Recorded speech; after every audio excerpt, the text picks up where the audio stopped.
खतीब अहले सुन्नत, मुनाज़िर अहले सुन्नत हज़रत अल्लामा मौलाना मुफ्ती मोहम्मद शमशाद अहमद साहब क़िबला मद्दज़िल्लहुल आली की अजीम बारगाह में मोहब्बत के साथ मैं दावत सुखन दे रहा हूँ कि हज़रत माइक में तशरीफ़ लाएँ और अपने खिताब नायाब से हम सामीन को नवाजें। आइए अपने बाहर से आए हुए मुअज़्ज़ज़ बावक़ार आलिम दीन का इस्तक़बाल नारे तकबीर और नारे रिसालत की सदाओं से करें। नारे तकबीर, नारे रिसालत, हज़रत अल्लामा मौलाना मुफ्ती शमशाद अहमद साहब क़िबला, नारे तकबीर, नारे रिसालत। वअला ज़ालिका लमिनश शाहिदीन व शाकिरीन वल्हम्दुलिल्लाहि रब्बिल आलमीन। कुछ कहने और सुनने से पेशतर आइए हम और आप मिलजुल कर इंतहाई अक़ीदत व मोहब्बत के साथ गुंबद खज़रा में आराम फरमाने वाले आका व मौला मदनी ताजदार, दोनों आलम के मालिक व मुख्तार सैयद अबरार व खियार जनाब अहमद मुश्तबा मोहम्मद मुस्तफ़ा सल्लल्लाहु अलैहि वसल्लम की बारगाह में झूम झूम कर दरूद शरीफ का नज़राने अक़ीदत पेश करें और पढ़ें। अल्लाहुम्मा सल्लि अला सय्यदिना व शफ़ीना व हबीबना व मौलाना मुहम्मदिन व बारिक वसल्लिम सलातम व सलामन अलैका या रसूल अल्लाह सल्लल्लाहु तआला अलैहि वसल्लम। हज़रात, काबिल सद मुबारकबाद हैं मदरसा हनफिया ज़ियाउल कुरान के अरकान, उसके मुआविनीन, मुदर्रिसीन, बिलखुसूस फ़ख्रुल क़ुर्रा हज़रत मौलाना क़ारी ज़ाकिर अली क़ादरी मदज़िल्लहुल आली, जिनकी मसाई जमीला से इदारा शाहराह तरक्की की तरफ गामज़न है। आज इदारे से फारिग होने वाले तलबा की दस्तारबंदी भी है और इस इजलास की सबसे अहम और अजीम खुसूसियत ये है कि मालिहरा शरीफ से अपने अजदादे किराम की रूहानी और इल्मी अमानतों के अमीन की हैसियत से हुजूर नजीब मिल्लत हज़रत अल्लामा सैयद शाह नजीब हैदर साहब क़िबला मद्दज़िल्लहुल आली ज़ेब सज्जादा आस्ताने आलिया क़ादरिया बरकातिया मारेरा शरीफ बनफ़्से नफीस तशरीफ़ फरमा। हज़रत की मौजूदगी में मैं थोड़ी देर लबकुशाई की जुर्रत कर रहा हूँ। मैं बहुत लंबी चौड़ी तकरीर के लिए यहाँ हाजिर नहीं आया और अपने मखदूमों को देर तक बैठाए रखना ये भी मैं समझता हूँ कि तकलीफ़ का सबब है। इसलिए मैं थोड़ी देर में अपनी बात कंप्लीट करके आपके दरमियान से रुखसत हो जाऊँगा। मैंने जिस आयत करीमा की तिलावत की, अल्लाह रब्बुल इज़्ज़त फरमाता है जिसे हिकमत दी गई, और मुफस्सिरीन फरमाते हैं यहाँ हिकमत से मुराद इल्म शरीयत है। जिसे इल्म शरीयत दिया गया उसे खैर कसीर दे दिया गया, और इसी मफहूम को नबी अकरम सल्लल्लाहु अलैहि वसल्लम ने अदा फरमाया। बुखारी शरीफ किताबुल इल्म में यह हदीस मौजूद है। अल्लाह के नबी इरशाद फरमाते हैं, मैं युरिदिल्लाहु बिही खैरन युफ़क़्क़िहु फ़िद्दीन। अल्लाह रब्बुल इज़्ज़त जिसके साथ खैर कसीर का इरादा फरमाता है उसे दीन में फ़क़ीह बनाता है। अल्लाह ने यह नहीं फरमाया कि जिसे हदीस का इल्म दिया गया खैर कसीर दिया गया। नबी ने यह नहीं फरमाया जिसे हदीस का इल्म दिया गया खैर कसीर दिया गया, बल्कि ये फरमाया जा रहा है जिसे फ़िक़्ह का इल्म, शरीयत का इल्म दिया गया, खैर कसीर दिया गया। क्योंकि जो फ़क़ीह होगा हदीस का इल्म ज़रूर उसे हासिल होगा, लेकिन जो मुहद्दिस होगा ज़रूरी नहीं कि इल्म फ़िक़्ह में उसको महारत हासिल हो। फ़क़ीह होना ये इल्म का आखिरी ज़ीना है और मुहद्दिस होना ये इल्म का पहला ज़ीना है। मुहद्दिस होने से ये लाजिम नहीं आता कि बड़ा फ़क़ीह हो, लेकिन फ़क़ीह होने के लिए ये लाजिम और ज़रूरी है कि हदीसों पर उसकी गहरी नज़र हो। और अल्लाह रब्बुल इज़्ज़त ने जिसको इल्म फ़िक़्ह और इल्म हदीस दोनों में से सरफराज फरमाया हो उसका रुतबा सबसे ज़्यादा है।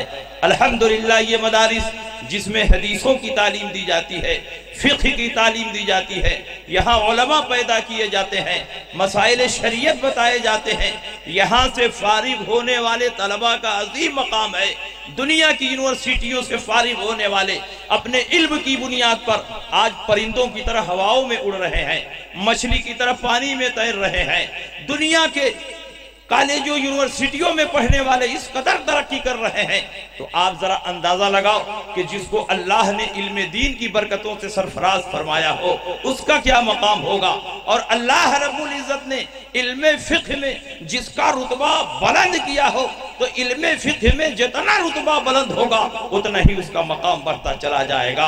और इमाम आजम अबू हनीफा अपने जमाने के सबसे बड़े फकीह हैं, और इतने बड़े फकीह हैं कि इमाम शाफी से पूछा गया कि इमाम आजम अबू हनीफा का क्या मकाम है, तो आपने फरमाया अन्नासु अयालुन फिल फिक्ह अला अबी हनीफा मन लम यंजुर फी कुतुबी लम यतबहर फिल फिक्ह व लम यतफक्का। जिसने इमाम आजम अबू हनीफा की किताबों को पढ़ा नहीं, न मुतबाहिर आलिम दीन बन सकता है, न फकीह बन सकता है। क़यामत तक जितने फुक़हा पैदा होंगे फिक्ह के मामले में सब के सब इमाम आजम की औलाद हैं, और इमाम आजम सबके बाप। आप जरा अंदाजा लगा, फकीह होना कोई मामूली चीज नहीं है। फकीह वो होता है जिसकी नजर हदीसों पर बहुत गहरी होती है, और हदीसों में कभी कभी इतना जबरदस्त तारुज और टकराव होता है कि आम आलिम हैरान हो जाता है, मुहद्दिस हैरान हो जाता है। लेकिन जो फकीह होता है वो दोनों हदीसों का महमल तलाश कर लेता है। आइए तारुज की एक मिसाल हम दें। बुखारी शरीफ में नबी अकरम सल्लल्लाहु अलैहि वसल्लम के पेशाब करने के ताल्लुक से एक हदीस मौजूद। हजरत इमाम बुखारी ने हेडिंग लगाई है बाबुल बौले कायमन व कायदन, बैठकर और खड़े होकर पेशाब करने का बयान। और इस हेडिंग के तहत हजरत इमाम बुखारी ने 3 हदीसें जिक्र की हैं हुज़ैफा इब्नुल यमान की। लेकिन ये सुनकर हैरत करेंगे कि तीनों हदीसों में खड़े होकर पेशाब करने का जिक्र है, किसी हदीस में बैठकर पेशाब करने का जिक्र नहीं है। बुखारी शरीफ में हदीस के जो अल्फाज हैं वो ये हैं, अतन नबी सल्लल्लाहु अलैहि वसल्लम सुबातत कौमिन फबाल काइमन फदआ बिमाइन व तवज़्ज़अ व मसह अला नासियतिही। हुजूर अलैहिस्सलाम कौम के भूर के पास आए, खड़े होकर पेशाब किया, वजू के लिए पानी मंगाया, उसके बाद वजू फरमाया और पेशानी के अगले हिस्से पर मसा किया। इस हदीस में साफ साफ खड़े होकर पेशाब करने का जिक्र है। लेकिन हजरत आयशा सिद्दीका रजी अल्लाह ताला अन्हा एक रिवायत में फरमाती हैं जो बुखारी में नहीं है, बुखारी के सिवा कई किताबों में मौजूद है। हजरत आयशा फरमाती हैं मन हद्दसकुम अन्ना नबी सल्लल्लाहु अलैहि वसल्लम कान यबूलु काइमन फला तुसद्दिquhu फमा कान यबूलु इल्ला काइदन। जो ये रिवायत बयान करे कि हुजूर अलैहिस्सलाम खड़े होकर पेशाब करते थे उसकी तस्दीक न करना, क्योंकि मेरे सरकार ने जब जब पेशाब किया है बैठकर पेशाब किया है, कभी खड़े होकर पेशाब नहीं किया। अब आप गौर करो हदीस में टकराव है कि नहीं। बुखारी जो असहुल कुतुब बाद किताबिल्लाह उसमें जिक्र है कि हुजूर ने खड़े होकर पेशाब किया, और सिहाह सित्ता की दूसरी किताबों में है कि जब जब सरकार पेशाब करते बैठकर पेशाब करते। और हजरत आयशा सिद्दीका हुजूर की ज़ौजा मोहतरमा और बीवियों को शौहरों के हालात के बारे में ज्यादा जानकारी रहती है। हजरत आयशा सिद्दीका की रिवायत ज्यादा मोतबर है कि हुजूर अलैहिस्सलाम की जिंदगी घर में कैसे गुजरती थी, हुजूर कैसे पेशाब करते थे, कितनी रकात तहज्जुद पढ़ते थे, कितनी रकात वित्र पढ़ते थे, अज़वाज के साथ क्या मामला होता था। इन मामलात में हजरत आयशा सिद्दीका की रिवायत ज्यादा मोतबर है। यहाँ टकराव जबरदस्त है। एक हदीस में है कि सरकार खड़े होकर पेशाब फरमाते, दूसरी हदीस में है आयशा फरमाती हैं जब जब मेरे सरकार ने पेशाब किया है बैठकर पेशाब किया है। इस दौर का बड़ा से बड़ा आलिम होगा तो इस टकराव और तारुफ को खत्म नहीं कर सकता। अल्हम्दुलिल्लाह हम अहले हदीस नहीं हैं कि हदीसों के जाहिर पर अमल करें, एक हदीस को पकड़ लें सारी हदीसों को छोड़ दें। अल्हम्दुलिल्लाह हम अहले सुन्नत हैं। जब हदीसों में टकराव होता है तो हम ये तलाश करते हैं कि इसमें रसूल पाक की सुन्नत क्या है। इस सिलसिले में हमने बुखारी की तीनों शरहों को उठाकर देखा। इब्ने हजर अस्कलानी, इमाम कस्तलानी, इमाम बदरुद्दीन ऐनी इस हदीस की शरह करते हुए लिखते हैं कि बुखारी शरीफ में जिस हदीस का जिक्र है कि हुजूर अलैहिस्सलाम ने खड़े होकर पेशाब किया तो चंद मर्तबा खड़े होकर पेशाब किया हालत उज़्र की वजह से। नबी अकरम के पांव में एक मर्तबा सख्त तकलीफ थी तो सरकार ने अपनी उम्मत की तकलीफ का एहसास करते हुए चंद मर्तबा खड़े होकर पेशाब किया। बयान नवाज के लिए, ताकि उम्मत पर रहमत के दरवाजे खुल जाए। अल्लाह के नबी सैयद आलम सल्लल्लाहु अलैहि वसल्लम ने अपना ये अमल पेश न किया होता तो खुद सोचो, अगर तुम्हारा एक्सीडेंट हो जाता, तुम्हारा पांव फ्रैक्चर कर जाता, तुम्हारे पांव में प्लास्टर लगता और तुम बैठ कर पेशाब करने की ताकत और कुदरत न रखते तो कैसे तुम पेशाब करते। तो यहाँ के लिए सरकार ने ये अमल पेश किया है। ये हालत उज़्र की हदीस है और हजरत आयशा जो बयान कर रही है वो आम हालात की हदीस बयान कर रही है कि जब जब मेरे सरकार पेशाब करते, बैठ कर पेशाब करते, कभी खड़े होकर पेशाब नहीं करते। तो बैठ कर पेशाब करना ये रसूलुल्लाह की सुन्नत। अल्लाहु अकबर या रसूलल्लाह, जिंदाबाद जिंदाबाद। बैठ कर पेशाब करना ये रसूलुल्लाह की सुन्नत है और खड़े होकर पेशाब करना ये भी हालत उज़्र में जायज है। तो बताइए, आप अहले सुन्नत हैं तो नबी की सुन्नत पर अमल करेंगे कि सिर्फ हदीस पर अमल करेंगे?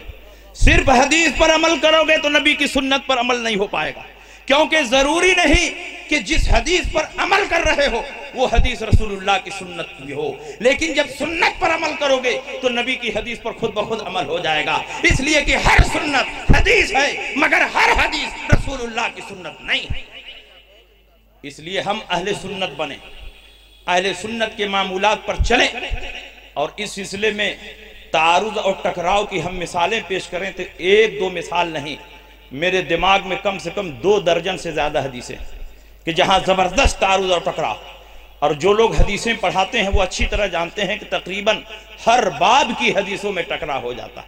अगर आदमी कायदे से मुताला करके न जाए तो दोनों हदीसों का अलग अलग महमल बयान नहीं कर सकता, दोनों का अलग अलग मौका और महल बयान नहीं कर सकता। तो फ़क़ीह बनना ये बहुत बड़ी कामयाबी है। और याद रखो, चाहे जितना बड़ा फ़क़ीह हो, किसी न किसी आलिम रब्बानी, किसी न किसी आरिफ बिल्लाह फ़कीर के दरवाजे पर अपने इल्म की तकमील के लिए उसको जाना ही पड़ेगा। इमाम आज़म अबू हनीफा अपने ज़माने के सबसे बड़े आलिम थे और सबसे बड़े मुहद्दिस थे। अल्लाह रब्बुल इज़्ज़त ने ज़बरदस्त कमाल पैदा फरमाया था, लेकिन तकमील के दर्जे पर पहुंचने के लिए इमाम आज़म अबू हनीफा भी मशाइख के दरमियान एक ऐसे शेख की तलाश करते रहे कि जिसके दामन से वाबस्ता होने के बाद कमाल से तकमील के दर्जे पर पहुंच सकें। और वो शेख कामिल कोई और नहीं, उस दौर के सैयदुस सादात हजरत इमाम बाक़िर रज़ियल्लाहु ताला अन्हु है कि जिनके दरवाजे पर पहुंचने के बाद, जिनके दामन से वाबस्ता होने के बाद हजरत इमाम आज़म को तकमील का मरहला हासिल। जब इमाम आज़म अबू हनीफा हजरत इमाम बाक़िर की खिदमत में पहुंचे, और मैं आपको बता दूं कि इमाम बाक़िर कौन है, हजरत इमाम ज़ैनुल आबिदीन के बेटे हैं। और इमाम ज़ैनुल आबिदीन कौन है? हजरत इमाम हुसैन के बेटे। और इमाम हुसैन कौन है? हुजूर अली सलाम के नवासे हैं, हजरत अली के बेटे। सैयद सज्जाद के सदक़े में साजिद रख मुझे, इल्म हक दे बाक़िर इल्म हुदा के वास्ते। जब उनकी खिदमत में इमाम आज़म पहुँचे तो किसी ने हजरत इमाम बाक़िर रज़ियल्लाहु ताला अन्हु से पहले ही से आपकी शिकायत कर दी थी। जब अब्दुल्ला इब्न मुबारक ने आपका तारुफ करवाया कि ये फ़क़ीह इराक़ अबू हनीफा हैं, इतना सुनने के बाद हजरत इमाम बाक़िर का चेहरा जलाल से तिमतिमाने लगा और फरमाया, तुम्हें अबू हनीफा हो जो अपने क़यास से रसूल पाक की हदीसों को रद्द कर देते हो। इमाम आज़म ने फरमाया, हुजूर क्या कोई मुसलमान अपने क़यास से, अपनी अक्ल से रसूल पाक की हदीसों को रद्द कर सकता है? मैं अपने क़यास से और अपनी अक्ल से रसूल पाक की हदीसों को रद्द नहीं करता। लगता है हुजूर को गलत रिपोर्ट मिली है। हजरत इमाम बाक़िर ने फरमाया, तुम्हारे बारे में तो यही खबर मिली है कि तुम दीन में क़यास बहुत करते हो, यहाँ तक कि मेरे जद्दे करीम की हदीसों को भी अपने क़यास की बुनियाद पर रद्द कर देते हो। हजरत इमाम आज़म ने फरमाया, हुजूर ऐसा नहीं है। इमाम आज़म ने जब देखा कि गुस्सा ठंडा हो गया तो फरमाया कि हुजूर इजाज़त हो तो कुछ मसाइल आपसे पूछना चाहता हूँ। इमाम बाक़िर ने फरमाया, पूछो क्या पूछना चाहते हो। इमाम आज़म ने पूछा कि हुजूर बताएं कि औरत ज़ईफ़ है या मर्द, कमज़ोर कौन है? हजरत इमाम बाक़िर ने फरमाया, औरत ज़ईफ़ है। इमाम आज़म ने फरमाया कि वरासत में डबल हिस्सा किसको मिलता है? इमाम बाक़िर ने फरमाया कि मर्द को डबल मिलता है। इमाम आज़म ने फरमाया कि अगर मैं अपनी अक्ल से फतवा देता तो ये फतवा देता कि औरत को डबल हिस्सा दिया जाए, क्योंकि जो ज़ईफ और कमजोर हो उसको माल की हाजत ज्यादा होती है। लेकिन मैं अपनी अक्ल से फतवा नहीं देता, मैं किताबुल्लाह की रोशनी में फतवा देता हूँ। और कुरान में अल्लाह फरमाता है लिज़्ज़करि मिस्लु हज़्ज़िल उन्सयैन, एक मुज़क्कर को दो मुअन्नस के बराबर दिया जाएगा, और यही फतवा मैं भी देता हूँ। सुभान अल्लाह, सुभान अल्लाह। फिर पूछा हुजूर बताएं कि नमाज अफजल है कि रोजा? इमाम बाकिर ने फरमाया कि नमाज अफजल है। इमाम आजम ने पूछा कि पीरियड के ज़माने में जो नमाजें छूट जाती हैं उनकी क़ज़ा नहीं है, यानी औरतों के जो अय्याम माहवारी हैं उसमें जो नमाजें छूट जाती हैं उनकी क़ज़ा नहीं है, और जो रोज़े छूट जाते हैं उनकी क़ज़ा है। आप फरमा रहे हैं कि नमाज रोज़े से अफजल है, तो जब रोज़ों की क़ज़ा है तो क़यास तो ये चाहता है कि नमाज की क़ज़ा बदर्जे औला हो। लेकिन मैं अपने क़यास से फतवा नहीं देता। मेरे सामने हज़रत आयशा सिद्दीक़ा की हदीस है, उम्मे सलमा की हदीस है। ये हज़रात फरमाती हैं कि जब हमें हैज़ आता, नमाजें छूटती, तो सरकार नमाजों की क़ज़ा का हुक्म नहीं देते, और जब रोज़े छूटते तो सरकार उनकी क़ज़ा का हुक्म देते। यही फतवा तो मैं भी देता। इतना सुनना था कि सादाते किराम तो उलमा को नवाजते ही रहते हैं। मारेरा मुतहरा इस मामले में बिल्कुल मुनफरिद है। हजरत इमाम बाकिर खड़े हो गए, अबू हनीफा की पेशानी को बोसा दिया और कहा, आए अबू हनीफा, मुबारक हो, सारे शुबहात दूर हो गए। तेरे जैसा इमाम जब तक इस धरती पर मौजूद है, रसूल पाक की हदीसों को कोई बदल नहीं सकता, रसूल पाक की हदीसों में कोई हेरा फेरी नहीं कर सकता।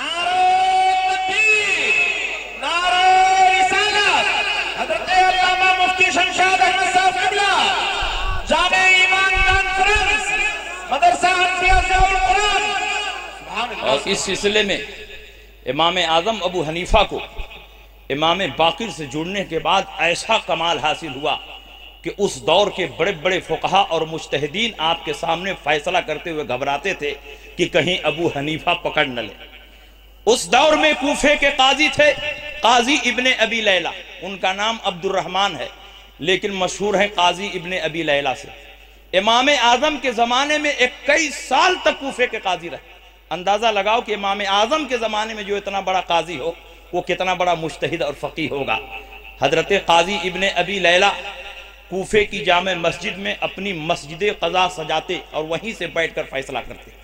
एक दिन अपनी मसनद क़ज़ा से उठकर घर जा रहे थे, रास्ते में एक औरत एक मर्द से लड़ रही थी, और लड़ते लड़ते औरत ने उस मर्द को गाली दी, या इब्न ज़ानिया, ऐ ज़ानिया इनके बेटे, ऐ वो शख्स कि तेरा बाप भी ज़ानी और तेरी माँ भी ज़ानी। और आप अच्छी तरह शरीयत का ये मसला जानते हैं कि अगर किसी पर ज़िना की झूठी तोहबत बांधी जाए और सबूत शरई न पेश कर सके तो हद्द क़ज़फ़ के 80 कोड़े उस पर मारे जाते हैं। वल्लज़ीना यरमून अल-मुहसनात सुम्मा लम यातू बिअरबअति शुहदा फजलिदूहुम 80 जल्दा। तो हजरत काजी इब्ने अबी लैला घर जा रहे थे और देखा कि ये औरत उसको या इब्न ज़ानियैन कह रही है। आपने पुलिस को हुक्म दिया कि इस औरत को गिरफ्तार कर लो। वो औरत गिरफ्तार करके लाई गई। कूफे की जामे मस्जिद में बैठकर आपने फैसला सुनाया कि इस औरत पर 160 कोड़े मारे जाए, क्योंकि इस पर 2-2 हद्द क़ज़फ़ वाजिब है, और एक हद्द क़ज़फ़ में 80 कोड़े मारे जाते हैं। तो 160 कोड़े इस औरत को मस्जिद में खड़ा करा के मारा जाए। उस औरत को मस्जिद में खड़ा करा के 160 कोड़े मार दिए गए। जब इमाम आज़म अबू हनीफा को खबर लगी तो इमाम आज़म ने फरमाया, काजी इब्ने अबी लैला ने अपने इस एक फैसले में 6 गलतियां की हैं। अपने इस एक फैसले में 6 गलतियां की हैं। पहली गलती ये कि जब अपनी क़ज़ा का टाइम खत्म करके घर जा रहे थे तो उसके बाद उनको फैसला का हक नहीं। जब कोर्ट कचहरी का टाइम खत्म हो जाए तो काजी को कहाँ हक है कि वो फैसला सुनाए। इन्होंने कोर्ट कचहरी का टाइम खत्म होने के बाद फैसला सुनाया, ये इनकी पहली गलती है। और दूसरी गलती यह है कि मस्जिद में इन्होंने हद लगवाई। रसूल पाक ने मस्जिद में हद लगाने से मना फरमाया है। मस्जिद अल्लाह की इबादत के लिए है, मुजरिमीन को सजा देने के लिए नहीं है। हुदूदों के साथ के फैसले तो हो सकते हैं लेकिन उन पर हद जारी नहीं की जा सकती है। ये उनकी दूसरी गलती है। और तीसरी गलती यह है कि औरत को खड़ा करवा के इन्होंने हद लगाई, जबकि सरकार ने फरमाया है कि जब औरत पर हद लगाई जाए तो औरत को बैठा के हद लगाई जाए ताकि औरत की सत्र पोशी होती रहे। और चौथी गलती यह है कि दो हद क़ज़फ़ इन्होंने जारी कर दी, जबकि यहाँ 2 हद क़ज़फ़ वाजिब नहीं है, एक ही हद क़ज़फ़ वाजिब है। इसलिए कि गाली का लफ्ज एक है तो हद भी एक ही वाजिब होगी, और उन्होंने 2 हद क़ज़फ़ जारी किया। ये चौथी गलती है। और पांचवी गलती ये है कि अगर किसी पर 2 हद क़ज़फ़ वाजिब भी हो तो एक साथ दोनों हदों को जारी करना शरीयत के खिलाफ है। पहले एक हद जारी की जाएगी और जब उसके जख्म ठीक हो जाए तब दूसरी हद जारी की जाएगी। इन्होंने दोनों हदों को एक साथ जारी किया, ये इनकी पांचवी गलती है। और छठी गलती ये है कि इस तरह के मामलात में जो हुदूदो क़िसास के मामलात हैं, जब तक मजलूम की तरफ से FIR न दर्ज हो, उसकी तरफ से शिकायत न पेश हो, काजी को फैसला करने का इख्तियार नहीं। और यहाँ जिसे गाली दी गई है वो तो काजी की मजलिस में शिकायत लेकर आया ही नहीं, FIR किया ही नहीं, काजी साहब ने खुद ही नोटिस लेकर के फैसला सुना दिया। ये इनकी छठी गलती है। इब्ने अबी लैला ने अपने इस एक फैसले में 6 गलतियां की। जब हजरते काजी इब्ने अबी लैला को खबर लगी कि अबू हनीफा मेरे फैसले पे तनकीद कर रहे हैं, तो भागते हुए कूफे के गवर्नर के पास गए और कहा अबू हनीफा हमेशा मेरे फैसलों पर तनकीद करते हैं, इसलिए उन पर पाबंदी लगा दी जाए कि वो किसी को मसला न बताएं। हाकिम ने पाबंदी लगा दी कि आप किसी को मसला नहीं बता सकते, फतवा नहीं दे सकते। इमाम आज़म अबू हनीफा ने फरमाया कि ठीक है, मेरे अलावा 10 मुफ्ती कूफे में मौजूद है, तो फतवा देना मेरे ऊपर फर्ज किफाया ही है, काम चल जाएगा। इसलिए अगर मैं फतवा न दूं तो कोई हरज नहीं है, काम रुकने वाला नहीं है। आपने लोगों को मसला बताना बंद कर दिया इताअत अमीर की बुनियाद पर। उसी ज़माने में एक वाक़या पेश आया, आपकी बेटी ने रोज़ा रखा और रोज़ा की हालत में दांत से खून निकलने लगा। तो बेटी ने मसला पूछा कि अब्बू जान, आज मैं रोजे से हूं और दांत से मुसलसल खून निकलता रहा और मैं थूकती रही, निकलता रहा, मैं थूकती रही, अब थूक बिल्कुल साफ हो चुका है, अगर मैं थूक को निगल जाऊं तो क्या मेरा रोजा रहेगा कि फासिद हो जाएगा। हजरत इमाम आज़म अबू हनीफा घर की 4 दीवारी में है, मसला पूछने वाला कोई बाहर का आदमी नहीं, आपकी बेटी है, अगर मसला बता देते तो किसी को खबर नहीं होती। लेकिन अल्लाह का खौफ देखो, इताअत अमीर का जज्बा देखो, घर की 4 दीवारी में भी इमाम आज़म फरमाते हैं ऐ मेरी जाने पेदर, मेरे ऊपर पाबंदी है कि मैं किसी को फतवा नहीं दे सकता, इसलिए मैं घर की 4 दीवारी में भी अपने अमीर के हुक्म की मुखालफत नहीं करूंगा। तुम अपने भाई हम्माद से ये मसला पूछ लो। इब्ने खुल्लकान ने अपनी तारीख में लिखा है कि इताअत अमीर और खशियत रब्बानी की जो मिसाल इमाम आज़म अबू हनीफा ने पेश की है, दूर दूर तक उसकी कोई नजीर और मिसाल नहीं है। ये इमाम आज़म अबू हनीफा की शान। और इमाम आज़म अबू हनीफा की इबादत और रियाजत का ये आलम था कि हजरत इमाम आज़म जब रात को इबादत के लिए खड़े होते तो पूरी रात खड़े रहते, यहाँ तक कि आपके पड़ोसियों को ये शुबहा होता कि इमाम आज़म की छत पर एक सुतून है जो रात को नजर आता है, दिन में गायब हो जाता है। जब इमाम आज़म का विसाल हो गया, दूसरे दिन आपकी तजहीज़ो तकफीन हुई तो पड़ोसी के बेटे ने अपने बाप से पूछा, या अबते ऐन दआमतुल लती कुन्तु अराहा बिल्लैल अला सक़फ़ अबी हनीफा, अब्बू जान मैं अपनी छत पर रोजाना रात को जो सुतून देखा करता था, अबू हनीफा की छत पर रोजाना रात को जो सुतून देखा करता था, आज की रात में वो सुतून नजर नहीं आया। तो बाप ने कहा, बेटे वो सुतून नहीं, अबू हनीफा थे जो नमाजों में इतना लंबा क़याम करते थे कि देखने वाला ये तसव्वुर करता था कि यहाँ खंबा खड़ा हुआ है। उनका कल ही इंतकाल हुआ है और उनकी तजहीज़ व तकफीन अमल में आ चुकी है। ये अंदाज़ा है इमाम आज़म अबू हनीफा की खशियत रब्बानी का। और याद रखो, जब 2 हदीसें आपस में टकराएं तो उस टकराव को दूर करना सबके बस की बात नहीं। जो ज़बरदस्त फ़क़ीह होगा वही इस टकराव को दूर कर सकता। और दौरे अखीर में अल्लाह ने इमाम अहमद रज़ा को फ़िक़्ह के मामले में ऐसी लाजवाल नेमत अता फरमाई कि जहाँ फ़ुक़हा के अक़वाल आपस में टकराते थे, इमाम अहमद रज़ा अपनी फ़ुक़ाहत की बुनियाद पर उन अक़वाल के दरमियान ऐसा शानदार फैसला फरमाते थे कि दौर के सारे उलमा हैरान रह जाते। नारे तकबीर, नारे रिसालत, हज़रत अल्लामा मुफ्ती शमशाद अहमद साहब क़िबला, मसलके आला हज़रत, मदरसा हनफिया ज़ियाउल कुरान, नारे तकबीर। इसीलिए इमाम अहमद रजा फाजिल बरेलवी की तहकीकात का चर्चा जब 1294 हिजरी में इमाम अहमद रजा 22 साल की उम्र में अपने वालिद अल्लामा नकी अली खां के साथ मारेरा मुतहरा की सरजमीन पर कदम रखते हैं, उस दौर के वली कामिल मुर्शिद बरहक गौसे ज़मा हुजूर आले रसूल अहमदी मियां अलैहि रहमत व रिज़वान के हाथ में अपना हाथ देकर सिलसिला आलिया कादरिया में मुरीद होते हैं, तो आपके मुर्शिद बरहक ने मुरीद करते ही आपको जुमला सलासिल की इजाजत खिलाफत अता फरमा दी। खानदान के एक बुजुर्ग ने फरमाया, हुजूर आपका मामूला तरीका तो यह है कि बरसों रियाजत और मुजाहिदे के बाद किसी को इजाजत व खिलाफत देते हैं, लेकिन मौलाना अहमद रजा खां अभी अभी आए और आपने फौरन उनको इजाजत व खिलाफत से सरफराज कर दिया। तो आपने फरमाया और लोग मैला कुचैला और जंगालूक दिल लेकर आते हैं, उसको साफ करने के लिए रियाजत और मुजाहिदे की जरूरत पड़ती है, लेकिन मौलाना अहमद रजा खां साफ और शफाफ दिल लेकर आए, इसलिए उसको साफ करने के लिए रियाजत और मुजाहिदे की जरूरत नहीं थी, बल्कि इत्तिसाल निस्बत की जरूरत थी, और मुरीद होते ही निस्बत हासिल हो गई, इसलिए फौरन मैंने इजाजत और खिलाफत से सरफराज कर दिया। उसके बाद इमाम अहमद रजा की इल्म में वो इनकलाब आया कि बड़े बड़े मसाइल जिनमें उलमा हैरान थे, इमाम अहमद रजा ने फैसला सुना दिया। आइए मैं 2 मिसाल उसकी चंद लम्हों में पेश कर दूं और तकरीर खत्म हो जाए। अल्लामा अलाउद्दीन हस्कफी ने दुर्रे मुख्तार में एक मसला लिखा है, थूक से बाज तहरीरों को मिटाना जायज है, लेकिन अल्लाह के नाम को थूक से मिटाना नाजायज है। और उसी के नीचे ये हदीस नकल फरमाई, अल कुरान व अहब्बु इलल्लाह मिनस समावाति वल अर्द व मन फीहिन्ना।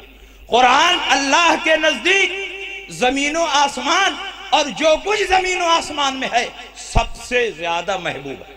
इस हदीस को नकल करने के बाद इशारा फरमाया कि कुरानी आयात को भी थूक से मिटाना नाजायज व हराम। उन्होंने ये हदीस नकल फरमाई, लेकिन उसी के बाद जबरदस्त इख्तलाफ पैदा हुआ कि इस हदीस में फरमाया गया कि जमीनों आसमान और जो कुछ जमीनों आसमान में है सबसे ज्यादा महबूब अल्लाह के नजदीक कुरान है, तो नबी अफजल है कि कुरान अफजल? ये इख्तलाफ पैदा हुआ।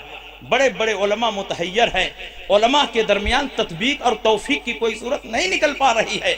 अल्लामा अलाउद्दीन हस्कफी की इस इबारत पर अल्लामा शामी ने जब हाशिया लिखा है तो आप भी यही लिखते हैं कि हदीस से तो यही जाहिर होता है कि कुरान अफजल है, लेकिन मसला इख्तिलाफी है। अल अहवत अल वक्फ, एहतियात इसमें है कि तवक्कुफ किया जाए। न मैं ये कहूँगा कि कुरान अफजल है, न ये कहूँगा रसूलुल्लाह अफजल है, बल्कि मेरा मौक़िफ़ ये है कि मैं सुकूत इख्तियार करूँ। लेकिन इमाम अहमद रजा फाजिल बरेलवी को जब मारेरा मुतहरा का फैजान मिला है और आपका इल्म जब जोश मार रहा है, तो इमाम अहमद रजा जद्दुल मुमतार में इसी इबारत पर हाशिया लिखते हुए ये तहरीर फरमाते हैं, ला हाजता इलल वक्फ फइन्नल मसअलता वाज़िहतुल हुक्म इंदी बिफज़लिल्लाह तआला व तौफीक़िही।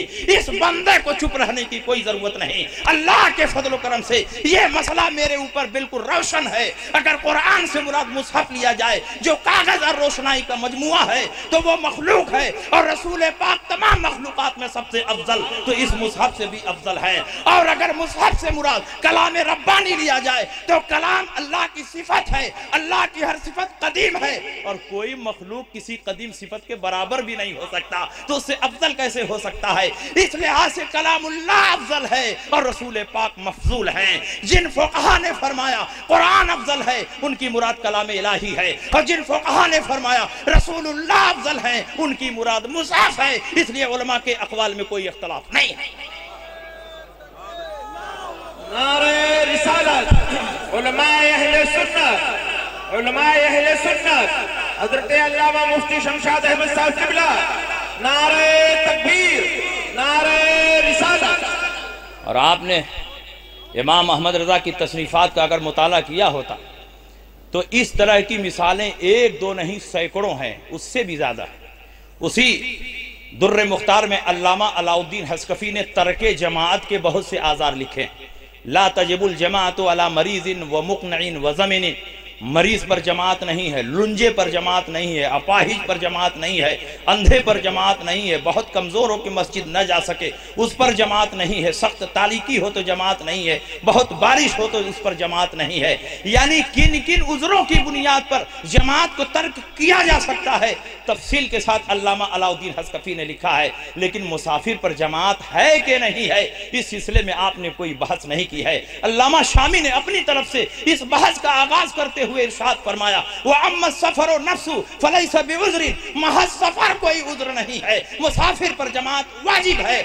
अल्लामा शामी फ़िक़्ह हनफी के इमाम हैं, फ़िक़्ह हनफी के मुहक्किक हैं, लेकिन उसी फ़िक़्ह हनफी के दूसरे मुहक्किक और इमाम बदरुद्दीन ऐनी उम्दतुल कारी शरह बुखारी जिल्द सानी फज़ल जमात में इरशाद फरमाते हैं, इन्नल जमात ला ततअक्कदु अलल मुसाफिर लिवुजूदिल मशक्क़त, मुसाफिर पर जमात वाजिब नहीं है वरना मुसाफिर हरज और मशक्क़त में पड़ जाएगा। अब यहाँ भी इख्तिलाफ है कि नहीं? अल्लामा शामी फरमाते हैं कि उस पर वाजिब है और इमाम बदरुद्दीन ऐनी फरमाते हैं कि वाजिब नहीं है। आला हजरत इमाम अहमद रजा ने इस इख्तिलाफ को 2 जुमलों में समेट कर रख दिया। आला हजरत फरमाते हैं, व इन हुमिला हाज़ा अलल फरार व ज़ालिका अलल क़रार हसलत तौफ़ीक, एक कौल को हालत फरार पर महमूल करो और दूसरे कौल को हालत करार पर महमूल करो तो दोनों का इख्तिलाफ खत्म हो जाएगा। मतलब ये कि मुसाफिर जब तक ट्रेन की तलाश में, बस की तलाश में, मंजिल की तलाश में दौड़ रहा हो तो ये हालत फरार है, और जब तक हालत फरार में है उसके ऊपर जमात नहीं। जिस तरह मुमकिन हो फर्ज पढ़ ले, लेकिन जब हालत करार आ जाए, होटल में ठहर जाए, मंजिल पर पहुंच जाए, अपने ठिकाने पर पहुंच जाए, अगर 15 दिन से कम रुकने की नियत है, शरअन मुसाफिर है, अगर जमात मयस्सर हो तो चूंकि हालत करार में आ चुका है अब उसके ऊपर जमात वाजिब है। तो जिस फकीह ने फरमाया मुसाफिर पर जमात वाजिब है उसकी मुराद हालत करार है, और जिस फकीह ने फरमाया मुसाफिर पर जमात वाजिब नहीं है उसकी मुराद हालत फरार। इस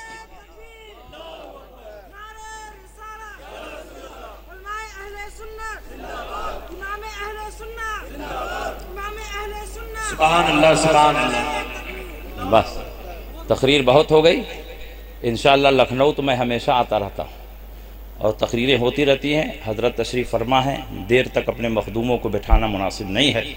इन्हीं बातों के साथ मैं अपनी तकरीर ख़त्म करता हूँ।